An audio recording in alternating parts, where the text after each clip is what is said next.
Hey there, Detroit sports fanatics, and welcome to Taylor's Detroit Sports Show, another edition, this special edition of Taylor's Detroit Sports Show. I'm your host, Taylor Phillips, live from my house in my apartment in the northern outskirts of McBain, Michigan, according to the map, Riverside, Michigan. In this episode, I am talking about the Tigers' 2013-2014 off-season thus far, and if you wanted to join in the conversation or have any quick opinions, just call in at 646-478-4837. Again, the number is 646-478-4837. The show is 15 to 30 minutes long, as it is with every show. And then it is recorded and archived like it is with every show. You can also post on my timeline your opinions on my personal Facebook page, Taylor Phillips, at facebook.com/Phil1DT, on Taylor Phillips's Detroit Sports page at facebook.com/Taylor's Sports page, and you can also post in my Detroit sports group, Taylor Phillips's Detroit Sports Group. Also tweet me on Twitter at DT2Phillips, and connect with me on LinkedIn, Taylor Phillips. There's also a chat window here on Blog Talk Radio for you to type in your opinions. So, before we begin, here are the guidelines for all the listeners of tonight's show. Number one, if you have made a co-host, if you have made any kind of call-in, whether it's for a co-host or a guest or just a fan that wants to give his or her opinions, just stay on the line until I get to you. If you hang up by mistake, not a big deal. Just redial this number, 646-478-4837. Again, 646-478-4837. And then stay on the line, and you'll have a total of 30 minutes or less until I get to you, until the show concludes. Number two, keep it very clean. No profanity, vulgarity, graphic violence talk, or anything below the belt. Number three, treat each other with respect. No verbal abuse, or you'll be muted. Number four, if you don't know much about Detroit sports, you can still listen to my Detroit Sports Show for education and entertainment.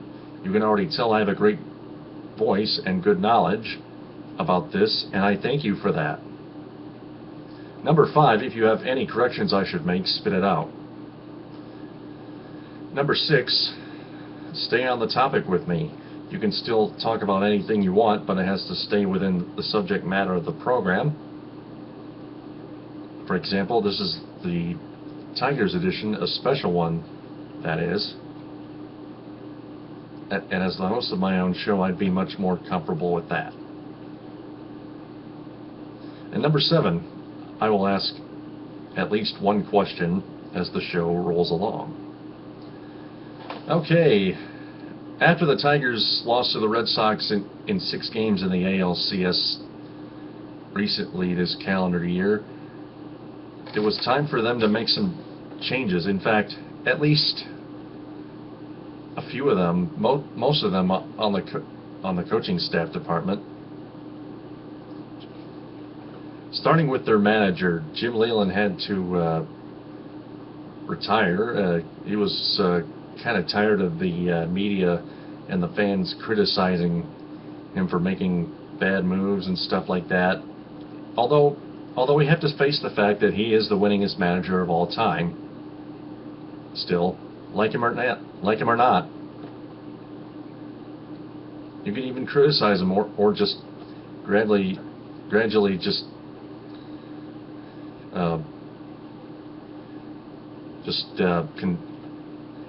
commend him for the good moves you think he made. Either one, is what it is. From there, the Tigers were looking for a new manager, and just a week or two later, they found a manager. It took a few contenders, whether it was Brad Ausmus, Ozzie Guillen,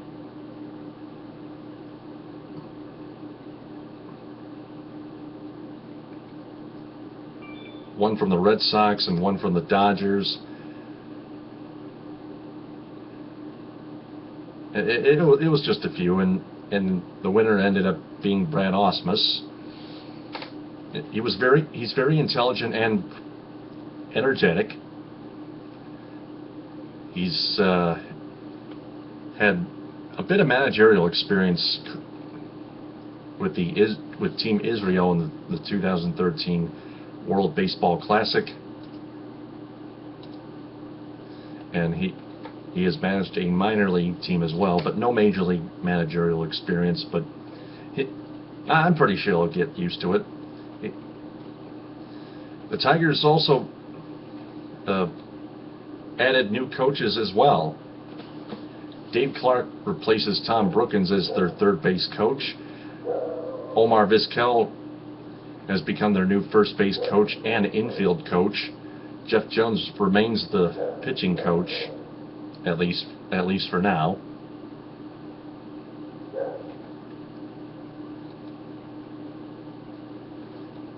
They also added defensive coordinator Matt Martin.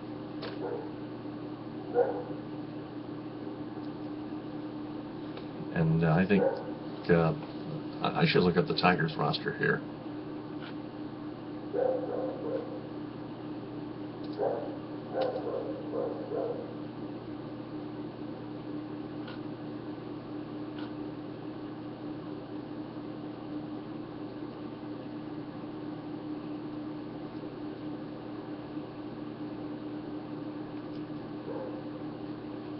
Coaches, there we go. Yeah, that's right. They also added Wally Joyner as their hitting coach, replacing Lloyd McClendon, who went to manage the Seattle Mariners, to become the manager of the Mariners. Gene Lamont has remained their bench coach. Bill Meyer is their bullpen and catching coach. And that's it.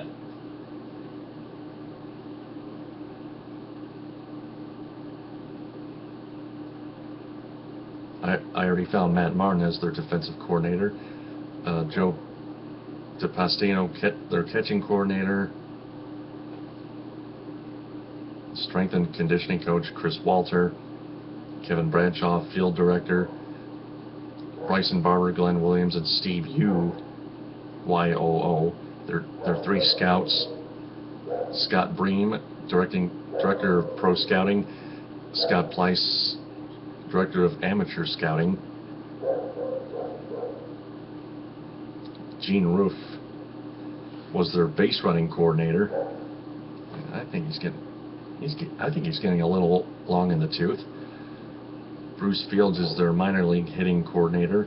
AJ Sager, former Tiger pitcher, is their roving pitching instructor, and Dustin Campbell is still their medical operations coordinator. So, moving on to the players. It all started out when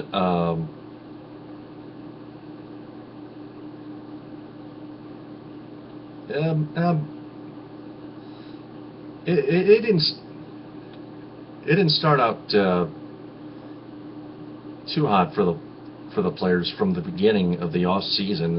They just kind of sorted things out. They decided to get rid of Omar Infante, Ramon Santiago. I think Omar is still listed on the team. 40-man roster. Nope, Infante is not on the roster. and neither is Ramon Santiago. Infielders and outfielders too. I think the Tigers have already released Johnny Peralta. He doesn't appear to be on the roster anymore.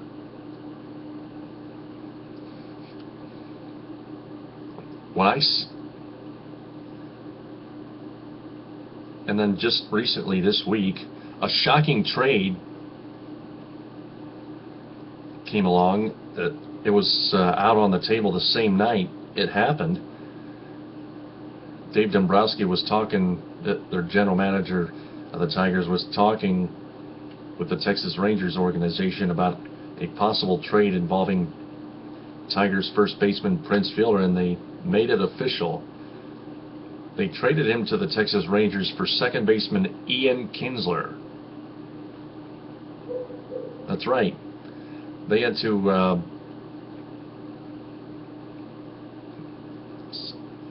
save up $30 million in order to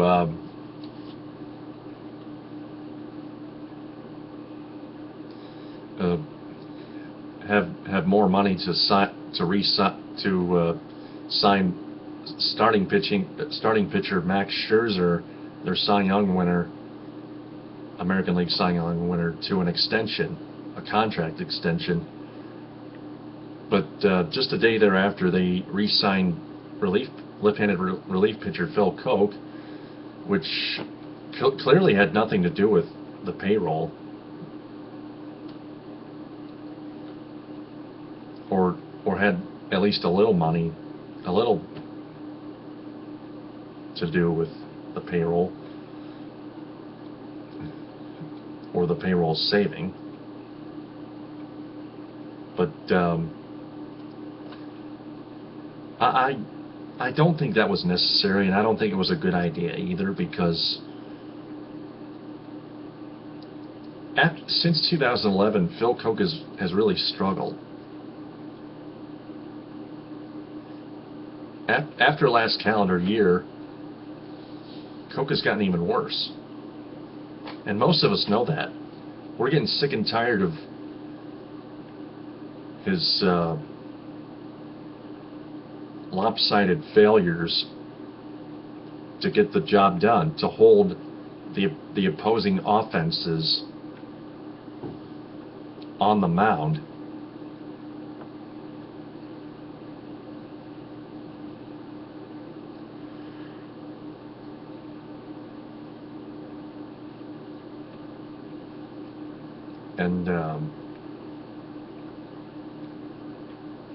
And Dombrowski decided to stick with Phil Koch as one of the relief pitchers because right now their bullpen search has become very difficult, but they can't give up.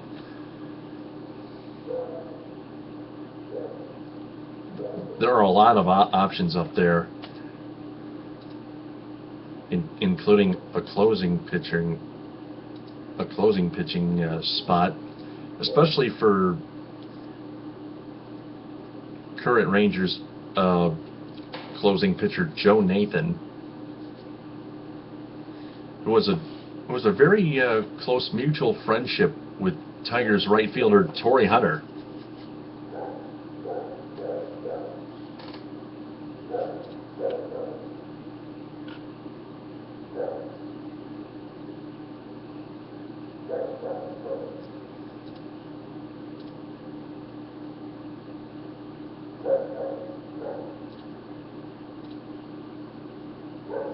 And if anybody wants to join in the conversation, just call in at 646-478-4837 if they're listening right now. Again, that's 646-478-4837. We are just halfway through this show, unless you want me to end it earlier than that. Right now we're talking the Detroit Tigers, and coming up later at midnight, I'm going to be hosting the Lions edition. here on blogtalkradio.com. I'm also simulcasting on YouTube, connected to my Google account. That is Taylor Phillips, my account.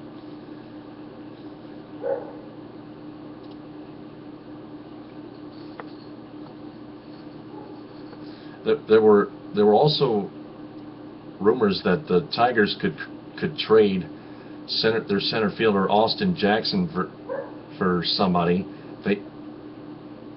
And another rumor saying that Cincinnati Reds left fielder outfielder Shin-Soo Choo will land in Detroit and play for the Tigers.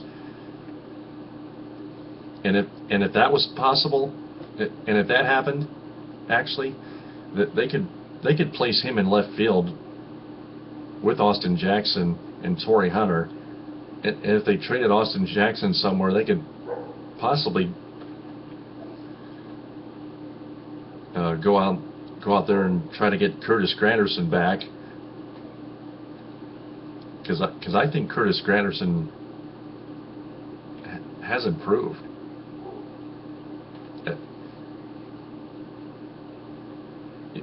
Even though he got into a bit of trouble recently, that's still nothing. He is still a Tiger in our hearts.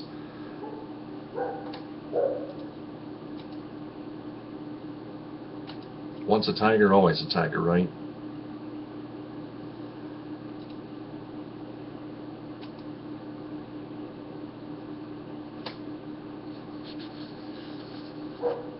So with that being said, there was also a rumor that the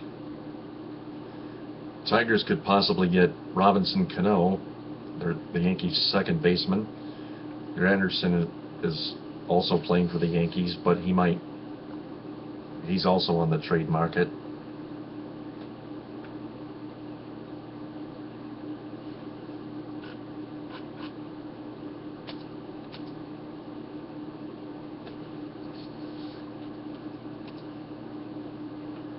So just over 12 minutes left on the show.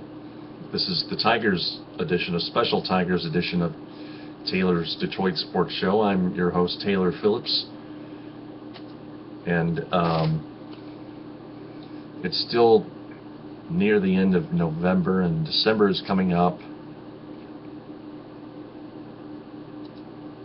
The Tigers are possibly not done making off-season moves quite yet. But we will have to wait and see. I will get word.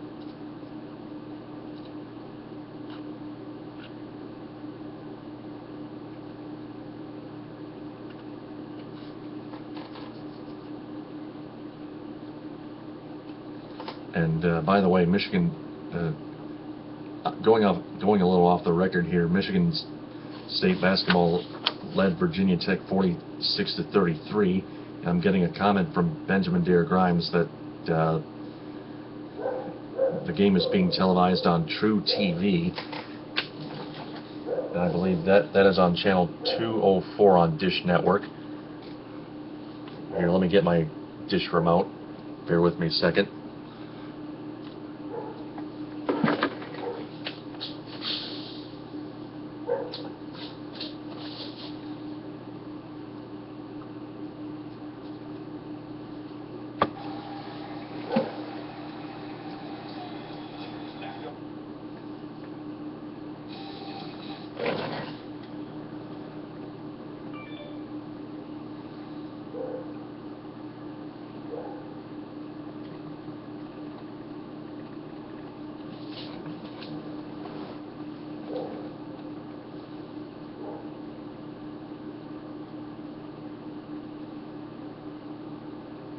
Where the heck is True TV? Come on.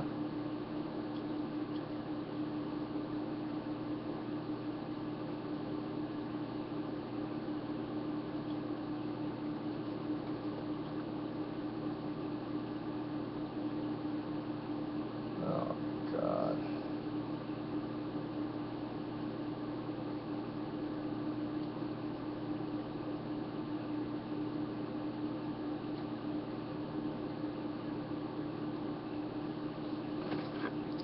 We're just about 20 minutes into the show, almost done with this edition, and I'm still trying to find True TV here, but other than that, that's about all the ground I have to cover for the Tigers special edition, the special Tigers edition of Taylor's Detroit Sports Show. Coming up, I'm going to go ahead and wrap this up. Coming up tonight at midnight, the Lions edition. So I won't be gone for very long. It's just a little over a half hour, 40 minutes or less. So come on back.